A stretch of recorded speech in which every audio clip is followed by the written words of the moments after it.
I'm the only Palestinian American serving in Congress, Mr. Chair, and my perspective is needed here now more than ever. I will not be silenced, and I will not let you distort my words. Folks forget I'm from the city of Detroit, the most beautiful, blackest city in the country, where I learned to speak truth to power even if my voice shakes.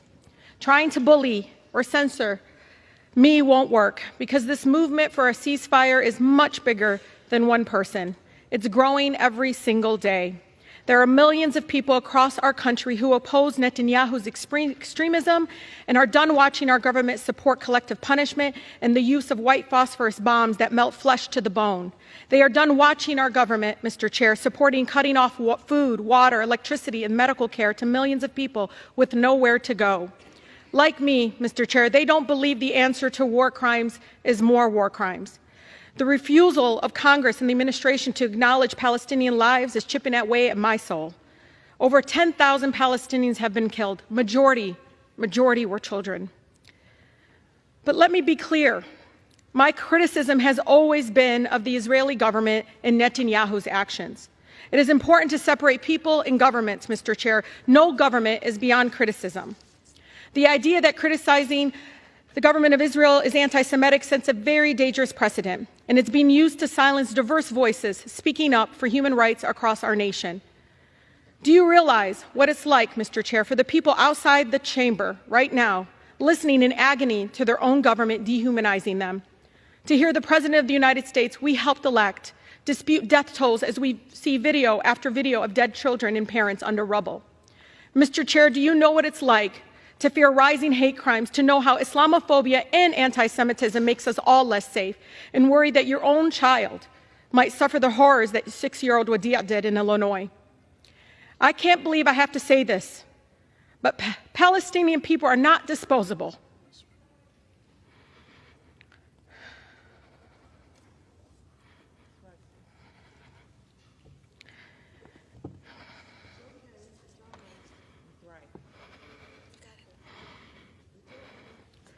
We are human beings, just like anyone else. My city, my grandmother, like all Palestinians, just wants to live her life with freedom and human dignity we all deserve. Speaking up to save lives, Mr. Chair, no matter faith, no matter ethnicity, should not be controversial in this chamber. The cries of the Palestinian and Israeli children sound no different to me. What I don't understand is why the cries of Palestinians sound different to you all. We cannot lose our shared humanity, Mr. Chair. I hear the voices of advocates in Israel, in Palestine, across America, and around the world for peace.